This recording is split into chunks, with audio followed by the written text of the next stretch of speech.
Something that I have just read, I'm going to go on the balcony in a second and show you guys how it's looking out there, but something I have just read is in Pasay City, there's a cargo ship that hit a sea wall of Mall of Asia by Manila Bay. So there was, I'll just read it here, a cargo vessel struck the sea wall of a mall in Pasay on Thursday morning after the waters of Manila Bay swelled due to heavy rains and violent winds brought about by typhoon Ulyssses. So I'm going to show a picture now. I honestly can't believe this. This is like huge, like crazy really. So you can really see it here in these photos. It's this huge cargo ship. There's a ton of people around it now. This was less than an hour ago that I'm getting this. How do you fix that? I really don't know. I've also seen on the news that the Manila Dam is on red alert and it's very close to flooding. Cabanatuan, at around 6 AM today, completely destroyed. Look here. And Barangka in Marikina City, a video, it's properly flooded. People are literally swimming, and some areas in Rizal as well. This is San Mateo in Rizal. There's a little dog stuck on this roof.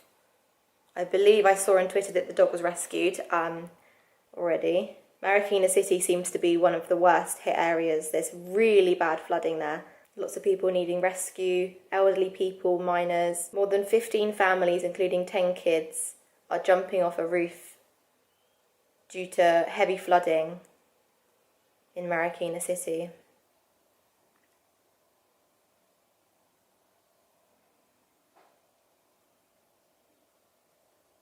And then in Isabela here we've got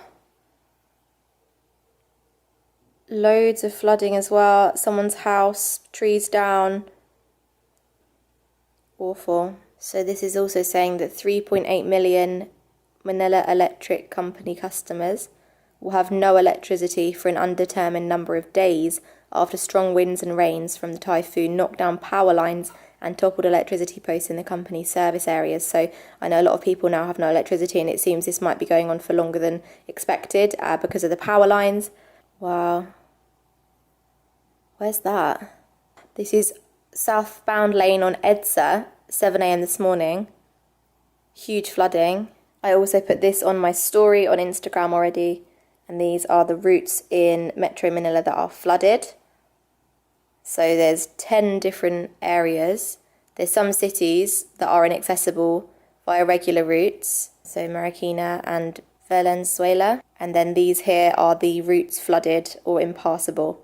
So C5, Alabang, Sukat, wow, Rojas Boulevard, that's Manila Bay, right? EDSA. And I've also noticed a lot of restaurants and things are not opening today. A lot of companies have said don't come in. A lot of, I think the Manila Mayor has declared that he's closed all offices today so that people don't have to travel to get to work, because if people try to travel through these flooded roads, it's just going to get even worse. So I think now, like we saw last night where the guy was, the men outside were using a chainsaw to chop the trees, unblock the roads, put them in a truck and take them away. I think the people doing that are going to be working hard again today to slowly bring things back to normal, to clear roads and to help people that are stranded. And I'm sure people will need rescuing from some of these flooded roads, just from seeing things on the internet now, cars getting stuck in the road from the floods and stuff. But let's take a little look outside now. Obviously we didn't want to go outside last night on the balcony.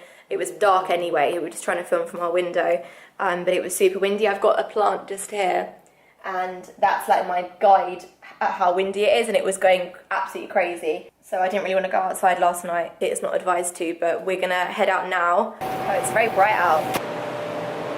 Oh my God.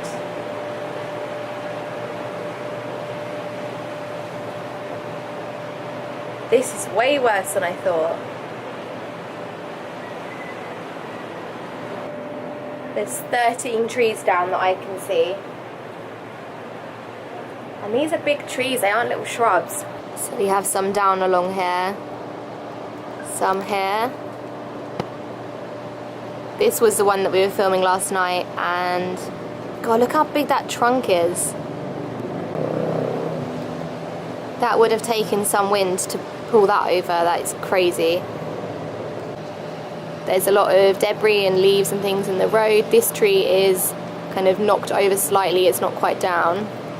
This was the one we really heard last night. It snapped so loudly. Even though we were inside, we weren't outdoors, we didn't have any windows open, we heard this really crunch as it fell over, and then it also nearly knocked over the one next to it. Then this one here has half been knocked over. This here has had most of its leaves taken off of the tree, and I think over here we also have a lot of fallen trees, you can see, I think, but I'm not going to go out and look. I think we'll stay indoors today. There are surprisingly a few cars on the road, but I guess this area isn't flooded, so it's okay.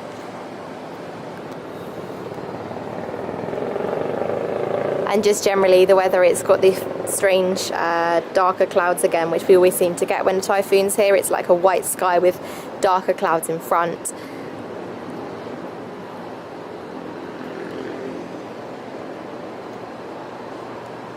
I think that's pretty much all the updates we have that we found this morning. So we are gonna again end this video and edit it up now, publish it as soon as we can. A little time check, it's now midday on Thursday the 12th of November. We really hope you're staying safe wherever you are. Try to stay indoors if you can, and let us know where you're watching from in the comments below and what the situation is like there. Stay safe everyone, and we'll see you again very soon. Goodbye.